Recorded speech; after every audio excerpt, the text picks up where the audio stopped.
لا حول ولا قوة إلا بالله العلي العظيم. أعوذ بالله من الشيطان اللعين الرجيم. بسم الله الرحمن الرحيم.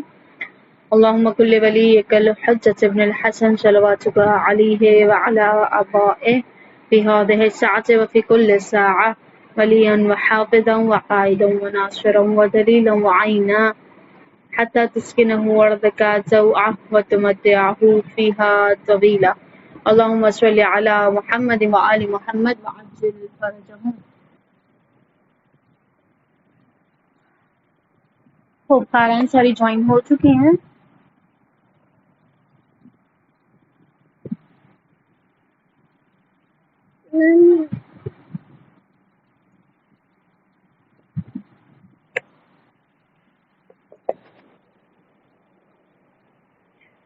تو کچھ مقدمہ چینی کرتے ہیں جب تک اگر خاران کو جوائن ہونا ہوگا، جن کو بھی ہو جائیں گی کچھ ثانیہ ہم لوگ. خوب، یہ ماہ مبارک کا آج کون سا دن ہے؟ کتنا روزہ ہے؟ 16 روزہ. اور کون سا عشرہ ہے؟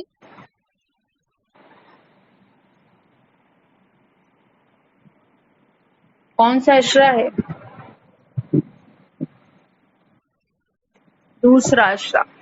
پہلا عشرہ ہمارا کیا ہو گیا ہے؟ ختم ہو گیا ہے. دوسرا عشرہ جو ہے ہمارا گزر رہا ہے. آج چھٹا دن ختم ہو چکا ہے. 4 دن اور بچے ہیں دوسرے عشرے کو، اور پھر تیسرا عشرہ جو ہے ہمارا آغاز ہو جائے گا، اور پھر یہ ماہ مبارک جو ہے اختتام کو اپنے پہنچے گا.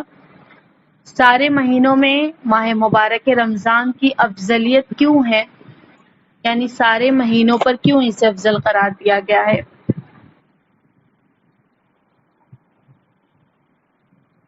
بتائے گا کوئی؟ کوئی روایت کے اعتبار سے، یا آپ نے جو سنا ہے اس کے اعتبار سے، یا کوئی مفہوم روایت کی، کیوں سب سے بہترین مہینہ قرار دیا گیا اسے؟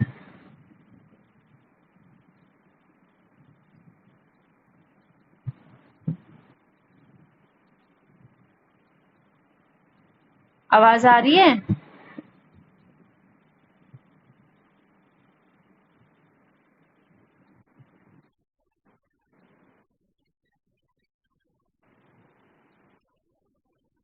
یہ جو ماہ ہے، یعنی ماہ رمضان المبارک، اللہ کا مہینہ ہے. خداوند عالم یہاں پر کیا کرتا ہے؟ اپنے بندے کو اپنا مہمان بناتا ہے، وہ اپنا میزبان ہوتا ہے بندگان کا. خوب، جس طرح سے ہم نے درس میں اب تک پڑھتے ہوئے چلے آ رہے ہیں کہ پروردگار ہے، اس کا جو عشرہ ہے وہ تین عشروں میں جو تقسیم ہوا ہے. پہلا عشرے سے مرانی پہلا جو عشرہ ہمارا گزرا ہے اس میں کیا ہے؟ مغفرت قرار دیا گیا ہے. خدا نے جو ہے پہلے عشرے کو ماہ مبارک رمضان کے مغفرت قرار دیا ہے، اور رحمت قرار دیا ہے. دوسرے عشرے میں جو ہے وہ مغفرت قرار دیا، اور تیسرے عشرے میں کیا ہے؟ جہنم کی آگ سے نجات پانا. ٹھیک ہے، یعنی پہلے کے 10 دن کس سے مخصوص کر دیا؟ رحمت الہی سے اللہ نے کیا کر دیا ہے؟ مخصوص کر دیا ہے. ٹھیک، دوسرے عشرے میں جو ہے خالق کائنات اپنے بندگان کو بہت ہی آسانی سے کیا کر دیتا ہے؟ چون وہ غفور ہے، اس کی مغفرت کرتا ہے، اس کے گناہوں کو کیا کر دیتا ہے؟ دھو دیتا ہے. اس کی توبہ کو، اس کے جو ہے خطا جتنی ہے اس نے کی ہے، جتنی بھی لغزشیں اس سے انجام ہوئی ہیں، وہ ساری چیزیں خداوند عالم کیا کرتا ہے؟ دوسرے عشرے میں بخش دیتا ہے. یعنی ہم جس عشرے میں ابھی در حال حاضر ہیں وہ عشرہ جو ہے مغفرت سے مخصوص ہے. 4 روز اور بچے ہیں کہ انسان اپنی بخشش پروردگار عالم سے کیا کر لے؟ کروا لے. خوب اپنی مغفرت کروا لے. جناب جبرائیل فرماتے ہیں رسول خدا صلی اللہ علیہ وآلہ وسلم کے پاس آتے ہیں، اور دونوں میں آپس میں گفتگو ہو رہی ہوتی ہے، تو جناب جبرائیل کہتے ہیں کہ خداوند عالم نے اس ماہ مبارک کو اتنا بابرکت قرار دیا ہے، اسے جو ہے مغفرت کا مہینہ قرار دیا، اس میں خدا انسان کی کیا ہونی ہے؟ بخشش ہونی ہے. بس بدبخت ہے، ہلاک ہو جائے گا وہ انسان جس کے ہاتھ میں ماہ مبارک رمضان آیا اور اس نے اس سے کیا ہے؟ استفادہ نہیں کیا، فائدہ نہیں اٹھایا، اور مغفرت ہونے والوں کے دائرے میں نہیں آئے، یعنی وہ یعنی بخشے نہیں گئے اور مہینہ ختم ہو گیا، انہوں نے اس جو اپورچونٹی تھی، جو موقع تھا، اس کو ضائع کر دیا، پس وہ ہلاک ہو جائیں گے۔ جیسے ہی انہوں نے اس دعا کو کیا کہ جس کے ہاتھ میں ماہ مبارک رمضان جیسا مہینہ آیا اور اس نے اس کا فائدہ نہ اٹھاتے ہوئے کیا کیا، اس نے مغفرت حاصل نہیں کی پروردگار عالم سے، پس وہ حتماً کیا ہو جائے، ہلاک ہو جائے گا۔ بس یہ جیسے ہی جملہ جناب جبرائیل کہتے ہیں، رسول خدا صلی اللہ علیہ وآلہ وسلم فرماتے ہیں آمین، یعنی یہ اس دعا پہ آمین کہہ دینا اور جناب جبرائیل کا اس طرح سے اس کا ذکر کرنا، اس ماہ مبارک کی فضیلت بیان کرنے میں اس چیز کو بیان کرتا ہے کہ خالق کائنات نے، وہ کہتے ہیں نا، واقعی یہ گولڈن چانس ہوتا ہے انسان کے لیے کہ انسان ہر اعمال جو ہم ماہ رجب میں انجام دیتے ہیں، ہم ماہ شعبان میں انجام دیتے ہیں، ہم یہ جو عرفہ طول سال جو ہم جتنی بھی چیزیں انجام دیتے جاتے ہیں، بہت سارے ایسے دن جو آتے ہیں جس میں انسان کی مغفرت کے لیے جو ہے چیزوں کو چھپایا گیا ہے کہ اس رات جو ہے انسان کی بخشش ہونی ہے، اس رات انسان کے گناہوں کو دھو دیا جائے گا۔ اگر انسان ان سارے دنوں میں بھی اگر استفادہ نہ اٹھائے تو اس کے لیے بہترین موقع ہے کہ وہ اگر پورے سال میں اگر اسے مغفرت نہ ملی، اس کی توبہ قبول نہ ہوئی ہو، تو یہ بہترین موقع ہے جہاں پر انسان کیا کر سکتا ہے، اپنی بخشش طلب کر سکتا ہے پروردگار عالم سے۔ خوب بہت ساری فضیلتیں بیان کی گئی ہیں روایتوں میں، ایک یہ کہ بہترین جو ایک بہت ہی واضح سی چیز ہے کہ خالق کائنات نے دنیا کی بہترین کتاب کون سی قرار دی گئی ہے، افضل ترین کتاب کون سی ہے ہماری، قرآن کریم ہے، ٹھیک ہے، جو اعجاز ہے، جو معجزہ ہے، یعنی عام انسان کی کسی کی لکھی ہوئی نہیں ہے، کسی معصوم کی لکھی ہوئی نہیں ہے، کسی کا قول اس میں موجود نہیں، پروردگار عالم کا کلام ہے اس کے اندر، ٹھیک ہے، معجزہ ہے، وہ رسول خدا صلی اللہ علیہ وآلہ وسلم کا معجزہ ہے، ان کا اعجاز ہے، یعنی ایسی بابرکت کتاب، بہترین کتاب، ٹھیک ہے، تو یہ کتاب کا نزول اس مہینے میں خدا بند عالم نے کیا۔ بس اس سے ہمیں واضح ہو جاتا ہے کہ خالق کائنات نے جو اس مہینے کو ہمارے لیے رحمت قرار دیا، بخشش قرار دی اور ہمیں جہنم کی آگ سے نجات دینے کا موقع اس مہینے میں دیا ہے، یہ ساری چیزیں یعنی بہتر سے بہتر چیزیں، مثلا قرآن مجید کا نزول ہونا، انسان کی جو ہے تقدیر کا لکھا جانا، انسان کی زندگیوں کے فیصلے کرنا، بہترین چیزیں جتنی بھی نازل ہونی ہے وہ اسی ماہ میں انجام پاتی ہیں۔ تو ان ساری چیزیں جو چھوٹی چھوٹی روایتیں ہم تک پہنچی ہیں، یہ ساری چیزوں سے یعنی بہت ساری سینکڑوں ہزاروں روایت اگر ہوگی تو اس کی فضیلتیں جس میں بیان کی گئی ہیں، خوب یہاں پر پتہ چلتا ہے کہ خداوند عالم نے کتنا بافضیلت اس مہینے کو ہمارے لیے قرار دیا ہے۔ اب اس مہینے میں جو عبادتیں ہیں کہ انسان جس طرح سے میں مسلسل بیان کرتی چلی آ رہی ہوں آپ لوگوں کو کہ انسان جو عبادتیں اس مہینے میں انجام دیتا جا رہا ہے، پے در پے انسان کی نمازیں ہیں، روزہ تو جو مطلب عبادتوں میں گزارتا ہے، اور یہ ایسی عبادت ہے جس میں انسان کیا کر سکتا ہے، دوسرے کاموں میں آسانی سے مشغول بھی ہو جاتا ہے۔ یعنی ہم اگر دوسری عبادتیں انجام دیتے ہیں، مثلا ہم نماز پڑھتے ہیں تو آپ دوسرا کوئی کام کر سکتی ہیں، نہیں کر سکتی ہیں۔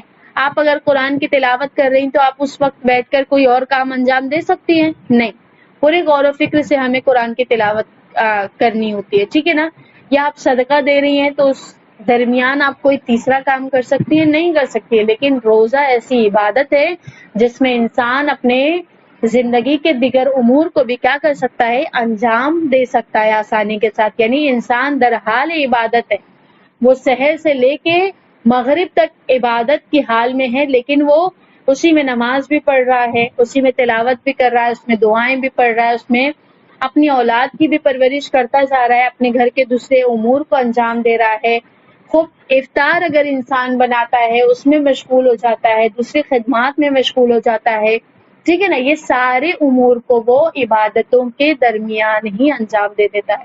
یعنی کتنی الگ عبادت ہے نا یہ، کہ انسان اس کا ثواب لیتے لیتے دوسری بھی چیزوں میں کیا ہے، ثواب کیا ہے، بٹورتا جا رہا ہے، حاصل کرتا جا رہا ہے۔ خوب تو یہ کہ بہترین عبادت کیا ہے اس میں جو بہت جس کی فضیلتیں بیان کی گئی ہے، قرآن مجید کی تلاوت کرنا. ٹھیک ہے، آپ الحمدللہ ہر روز آپ لوگ ایک سورہ جو ہے تلاوت کرتی ہیں، اس کا معنی پڑھ رہی ہیں، اس کے مفہوم کی طرف نگاہ کر رہی ہیں. خوب، تو یہ بہت ہی اچھی توفیق ہے پروردگار عالم کی طرف سے ہمیں کہ ہم اس چیز میں کیا ہیں، حصہ دار ہو رہے ہیں کہ بہترین لمحات میں اپنی زندگی بسر کریں. یہ جو آپ کلاسز جوائن کر رہی ہیں، اس میں اپنا وقت صرف کر رہی ہیں، یہ بھی عبادت ہے، اور آپ عبادت کے اندر عبادت کو انجام دے رہی ہیں. یعنی صرف قرآن کو پڑھ لینا کافی نہیں ہوتا، انسان اس میں غور و فکر کرے، اس کی تفسیر کی طرف نگاہ کرے، تو یہ ساری چیزوں سے کیا ہوتا ہے، اس کی فضیلت، اس کی جو افضلیت ہے، اس کی جو بلندی ہے، وہ اور بھی کیا ہو جاتی ہے، بالا ہو جاتی ہے. ٹھیک ہے نا. تو یہ ساری چھوٹی چھوٹی چیزیں ہیں جو ہم اس ماہ مبارک میں انجام دے سکتے ہیں. ابھی بھی آدھا ماہ ہمارا ختم ہو چکا، کچھ دن اور رہ گئے ہیں، یعنی اور بھی 14 یا 15 دن جو ہے وہ بمشکل ہمارے پاس بچے ہوئے ہیں. یعنی اگر اب تک بھی اگر ہم نے کوتاہی کی ہے، اور ہم نے اگر ایسا ہے کہ ہاں ہم نے کم انجام دیا ہے، ہم نے تلاوتیں اب تک ٹھیک طریقے سے نہیں کی ہے، تو ابھی بھی ہمارے پاس موقع ہے. پروردگار عالم کیا ہے، کریم ہے، ہم جتنا بھی اس کے لیے کریں گے اتنا وہ کیا کرے گا، ہمیں اس کا کئی گنا بڑھا کر ہمیں عطا کرے گا. خوب، یہ سفرہ جو ہے کچھ دنوں میں سمیٹ لیا جائے گا. اس سے پہلے کہ یہ سمیٹ لیا جائے، ہم کیا کریں، سفرے سے جتنا ہو سکے اللہ کے دسترخوان سے کیا کریں، نعمتوں سے جو ہے اپنے آپ کو جتنی بھی نعمتوں سے کیا ہو، ہم حاصل کر لیں اس نعمتوں کو. خوب، آج کے دن کی جو فضیلت ہے، جو ثواب ہے 16ویں رمضان کا ایک روزے دار کے لیے، وہ ارشاد گرامی ہوتا ہے کہ رسول خدا صلی اللہ علیہ وآلہ وسلم فرماتے ہیں کہ ماہ رمضان المبارک میں 16ویں دن اللہ تعالیٰ اس وقت جب تم قید سے خارج ہو جاؤ گے 60 جوڑے کپڑے تم کو عنایت کرے گا تاکہ پہن سکو، اونٹ عنایت کرے گا تاکہ سوار ہو سکو، آسمان پر کالے تاریک بادلوں کو معمور کرے گا تاکہ تم پر کیا کرے، سایہ کرے، اور گرمی کی حرارت سے تم کو بچائے گا. یعنی یہاں پر فرما رہے ہیں نبی کریم کے یہاں پر جب انسان قید سے آزاد ہوگا، جب انسان قید سے خارج ہوگا تو اسے کن چیزوں سے نوازا جائے گا، 60 جوڑے کپڑے، تاکہ وہ کیا کر سکے، اپنے تن پر اسے زیب کر سکے، وہ پہن سکے ان جوڑوں کو. اونٹ دیا جائے گا تاکہ اس پر سوار ہو کر کیا کر سکے، سواری کر سکے. آسمان پر کالے اور تاریک بادلوں کو معمور کیا جائے گا تاکہ اس کے سروں پر سایہ بن کر وہ اس کے ساتھ ساتھ رہیں، تاکہ وہ گرمی کی حرارت سے بچا رہے. اب یہ سوال ہوتا ہے کہ یہ قید کیسی قید ہے، کیا ہر انسان قید ہے؟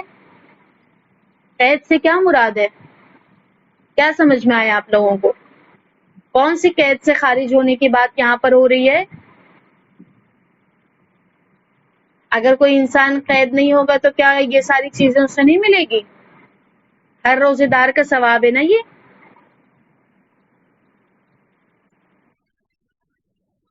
جی بتائیں، یہ قید سے کیا مراد ہے، کسی کو سمجھ میں آ رہا ہے کچھ؟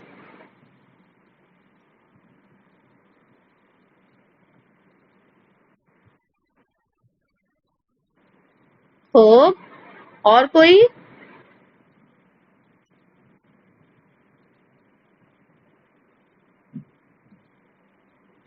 یہ زندگی، یہ دنیا ہمارے لیے قید خانہ ہے. کس کی روایت ہے؟ چوتھے امام زین العابدین علیہ السلام کی روایت کے اعتبار سے ہمیں پتہ چلتا ہے کہ یہ جو قید یہاں پر منظور ہے یہ دنیا ہے. مومن کے لیے کیا ہے، یہ قید خانہ ہے. جب انسان اس دنیا سے چلا جائے گا، یعنی جب اپنی دوسری منزل پر قدم رکھے گا، یعنی وہ منزل وہ جو ہوگی وہ کون سی منزل ہوگی، انسان کے قید سے خارج ہونے کی منزل. انسان در حقیقت جو ہے آج جو زندگی کر رہا ہے وہ آزادانہ زندگی نہیں کر رہا ہے، بلکہ ایک قیدی کی زندگی گزار رہا ہے. کس طرح سے قیدی کی زندگی گزار رہا ہے؟ انسان جو ہے دنیا کے رنگوں جو ہے اس میں رنگینیوں میں بالکل ملوث ہے. ٹھیک ہے, جو انسان زندگی کر رہا ہے وہ ایک غلامی کی زندگی ہے. انسان اپنے نفس کی پیروی کرتا ہے, انسان کا نفس جس طرف اسے کھینچتا ہے وہ اس طرف جاتا ہے. ٹھیک, تو یہی تو اسی کو تو غلامی کہتے ہیں نا, کہ ہمیں کوئی اپنی اشاروں پر چلائے. ہمارا نفس ہمیں اپنے اشاروں پر ہر لمحہ چلاتا ہے. ہمیں فلاں چیز پسند ہے, ہم نے فوراً اسے کھا لی. ابھی یہ جو مہینہ ہے جو گزار رہے ہیں ہم, یہ افطار جو ہم دسترخوان کو اپنے طرح طرح کے آئٹم سے سجاتے ہیں, یہ کیسا آئٹم ہے؟ یعنی ہم اپنے پیٹ کو صرف بھرتے نہیں ہیں بلکہ کیا ہے, اپنے نفس کی بھوک کو مارتے ہیں. ہے یا نہیں حقیقت یہ؟ ہم پورا سال جو ہے ہم وہ نعمتیں نہیں کھاتے جو ہم اس مہینے میں بالکل پکا کے تل کے بالکل احترام سے بنایا جاتا ہے. 3 4 گھنٹہ خواتین جو ہے وہ کچن میں اپنا دیتی ہیں. ٹھیک ہے, کس کے لیے؟ کہ ہم اپنے نفس کی جو ہے بھوک کو مار سکیں. جو ہمارا نفس مانگ رہا ہے, ہمیں فلاں چیز ہم نے پوری سال نہیں کھائی لیکن ہم اس ماہ مبارک میں کھائیں گے. ہم نے فلاں شربت جو ہے وہ پورے سال نہیں پیا, اس ماہ مبارک میں ہم پیئیں گے. بہترین سے بہترین غذائیں بنی جا رہی ہے, یعنی 10 آئٹم جو ہے ہمارے دسترخوان پہ موجود ہے. ٹھیک ہے, انسان بھوکا رہتا ہے, انسان پیاسا رہتا ہے, لیکن واقعاً رمضان المبارک کا ہدف ہے دسترخوان کو سجانا صرف؟ کیا واقعاً ہم اگر اپنی عبادتوں میں کوتاہی کر کے اور صرف دسترخوان کے اوپر اگر اپنا وقت ضائع کریں یا وقت اس میں ہم صرف کریں کہیں, ٹھیک ہے, تو کیا واقعاً یہ حق ادا ہوگا اس ماہ مبارک کا؟ ہم یہ جو اتنے گھنٹے جو ہے اپنے باورچی خانے میں دے دیتے ہیں, اگر اس کا کچھ کم کر کے واقعاً جس چیز کے لیے اسے مخصوص کیا گیا ہے, کیا کہیں پہ آپ کو روایتیں ملی ہیں کہ آپ پکوان بہتر سے بہتر پکائیں؟ اگر کھانے کی روایت ہمیں ملتی ہے تو صرف یہ کہ افطار کرواؤ. مومنوں کو افطار کروانے کے لیے کہا گیا, اگرچہ وہ ایک کھجور اور ایک گلاس پانی سے ہی کیوں نہ ہو, وہ ثواب خداوند عالم اس سے عطا کرے گا. یہ نہیں کہ آپ اپنی اوقات سے بڑھ کر جا کے دسترخوان کو سجا کے اور لوگوں کو بلائیں اور اس کی آرائشوں جو ہے وہ الگ الگ پکوان سے بالکل سجا دیں اپنے دسترخوان کو اور پھر دعوتیں دیں. کیا واقعی یہ حق ہے؟ نہیں ہے. خوب, یہ جو مہینہ جن عبادتوں کے لیے مشغول, ٹھیک ہے, یہ اچھی چیز ہے کہ ایک روزہ دار انسان جو ہے جب چاہتا ہے, گھر کی خواتین اگر جا رہی ہیں اہتمام کر رہی ہیں جو ہے دسترخوان کا اہتمام کرتی ہیں کہ افطار, روزہ داروں کے لیے افطار بنانا یہ بھی ایک عبادت ہے, اس چیز کا انکار نہیں ہے, لیکن صرف اسی چیز میں مشغول ہو جانا یہ واقعاً صحیح نہیں ہے, اور یہ واقعاً حق ضائع کرنا ہے اس مہینے کا. بہت سارے گھروں میں یہی ہوتا ہے کہ انسان اپنی عبادتوں میں کوتاہیاں کر لیتا ہے, صبح میں سحری کر کے سو جاتا ہے, نماز کو ادا نہیں کرتا, دن میں اتنی دیر سے اٹھتا ہے, یعنی ایسا روٹین ہو جاتا ہے انسان کا کہ ظہر کے بعد بالکل اٹھ رہے ہیں تو فٹافٹ بس گھر کے کاموں میں جو ہے وہ ملوث ہو جاتے ہیں. عبادتوں سے اگر من کیا, وقت بچ گیا تو ہم نے نماز ادا کر لی, قرآن کی کچھ تلاوتیں کر لی, اس کے بعد ہمیں بس پکانا ہے تو 10 آئٹم ہمیں پکنا ہے تو فوراً سے کچن میں چلے جا رہے ہیں, 3 بجے کچن میں چلے جا رہے ہیں, 4 بجے جا رہے ہیں تو وہ مغرب ہو جا رہی ہے, پھر وہ مغرب پہ افطار کیا, افطار کرنے کے بعد اب ایسی حالت ہو گئی ہے کہ اب پھر عبادتوں میں وقت نہیں دیا جا سکتا. بمشکل انسان کیا کر لے گا, اٹھے گا, واجب نماز ادا کرے گا, اور واجب نماز ادا کرنے کے بعد پھر وہ سفرے پہ بیٹھے گا, کھانا کھائیں گے اور سو جائیں گے. اتنا تھکا دیتا ہے انسان اپنے آپ کو کہ وہ رات کی عبادتوں کا مزہ لینے کا وقت ہی موقع نہیں ملتا ہمیں. تو یہ طریقہ واقعاً صحیح نہیں ہے کہ انسان کس طرح سے جو چیزوں کی طرف ہمیں کہا گیا ہے کہ جانا ہے, وہ چیزوں سے ہم اپنے آپ کو ہٹا کے ہم کیا کر رہے ہیں, اپنے نفس کے پیچھے جا رہے ہیں. اب بھی کہ ہمارا نفس ہمیں شام میں کیا مانگ رہا ہے, ہمارا یہ بھوکا پیٹ کیا مانگتا ہے, یہ خشک ہونٹ ہمارے کیا مانگ رہے ہیں اسے سیر کرنے کے لیے, لیکن ہماری روح کیا چاہتی ہے ہم اس کے بارے میں ایک لمحہ بھی فکر نہیں کرتے. خوب, تو یہ چیزیں عوض ہونی چاہیے, یہ چیزیں بدل جانی چاہیے. اب یہ جو سلسلہ چلتا آ رہا ہے متواتر طور پر, یہ چین ٹوٹنا چاہیے اب. اور یہ اس میں جو ہے بہترین اگر رول ہے تو ایک خاتون کا رول ہے, کیونکہ یہ چیز خاتون کے ہاتھ میں, جب تک وہ کنٹرول نہیں کرے گی یہ چیزیں کنٹرول نہیں ہوں گی. ٹھیک ہے, آپ جتنا حق ہے اتنا حق ادا کریں ہر چیز کا. عبادتوں میں ہمیں وقت دینا ہے وہاں پر دیں. اب جب وہاں سے وقت ہمارا بچتا ہے تو ہم ایک لمٹ میں رہ کر ان چیزوں کی جو ہے اہتمام کریں. ٹھیک ہے, لمٹ ہونی چاہیے, حدود ہونا چاہیے, حد ہونا چاہیے. ٹھیک ہے, ایسا نہ ہو کہ ہمارے دسترخوان بالکل جو ہے سجے ہوئے ہیں, اس کے بعد کھانے کے لیے پیٹ میں جگہ ہی نہیں بچی ہے, اس کے بعد وہ اسراف ہو رہا ہے, دوسرے دن روزہ رکھا جا رہا ہے, اب وہ جا رہا ہے بالکل کچرے کے ڈبے میں.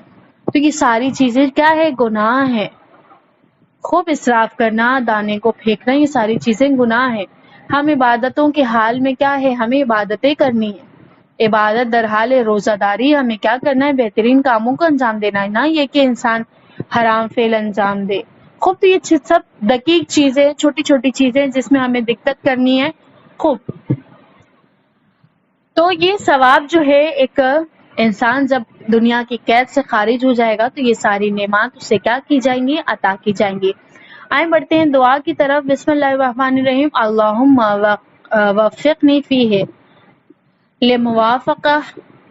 لموافقۃ الابرار وجنبنی فیہ مرافقۃ الاشرار واوینی فیہ برحمتک الی دار القرار بِالٰہیتک یا الہ العالمین. اے اللہ, آج کے دن مجھے نیکوں کی سنگت کرنے کی توفیق عطا فرما, یعنی بہترین لوگوں کی صحبت عطا کر, ان کی سنگت میں ہم کیا کریں, زندگی کرنے کی توفیق ہمیں عطا کرنا. اس میں مجھ کو بروں کے ساتھ سے بچائے رکھنا, یعنی وہ لوگ جو گمراہ ہیں, وہ لوگ جو برے ہیں, جو جن کے ساتھ رہنا, وہ کہتے ہیں نا صحبت کا اثر انسان کے اوپر بہت جلدی پڑتا ہے, سنگت کا انسان کے اوپر جو ہے اثر بہت جلدی کرتا ہے.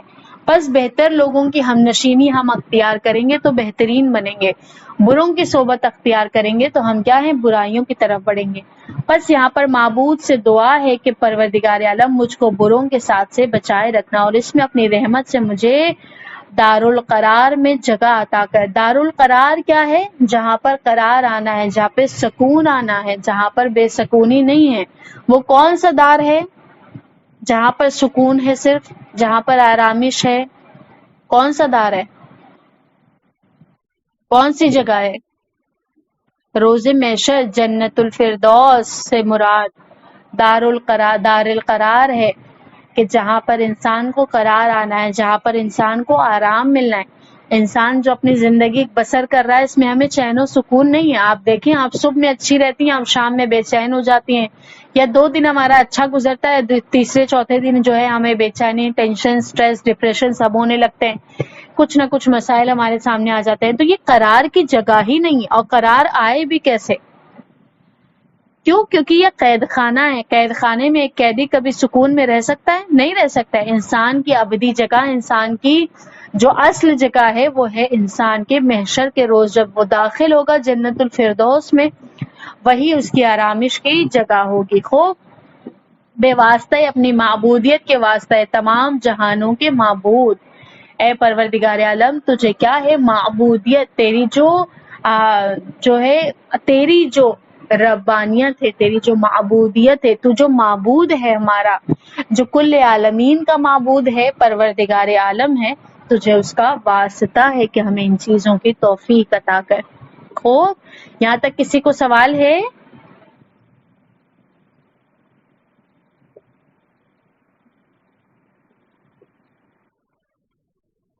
علیکم السلام.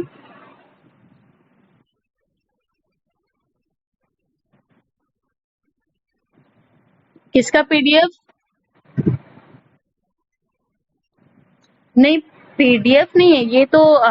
آپ کو جو شیئر کیا جاتا ہوگا نا, مثلا مولانا صاحب آپ سے شیئر کرتے ہوں گے نا آپ لوگوں سے دعا وغیرہ, تو اسی کی بس توضیح ہے, یوں کوئی نوٹس نہیں ہے مخصوص.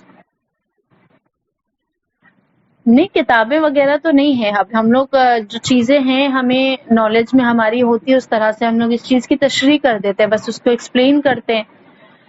یوٹیوب پہ ڈالی جاتی ہے آڈیو, آپ سن سکتی ہیں دوبارہ سے اگر آپ کو لکھنا ہے یا کچھ کرنا ہے. تو یہ کلاس کی آڈیو جو ہے یوٹیوب پہ ڈال دی جاتی ہے. جی,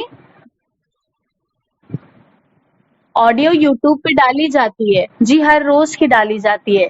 آپ جو ہے مولانا صاحب کے نمبر کو اگر فالو کرتی ہیں تو وہ شیئر کرتے ہیں نا لنک, ہر روز کا درس اس پہ ڈال دیا جاتا ہے یوٹیوب پہ، تو آپ اینی ٹائم وہاں پر چیک کر سکتی ہیں. ٹھیک ہے جی جی یہی، جی یہی درس. جی کہیے خواہر، کچھ کہیے آپ. جی نہیں رہتی، نہیں رہتی ہے. جی ضیا رضوی نام ہے.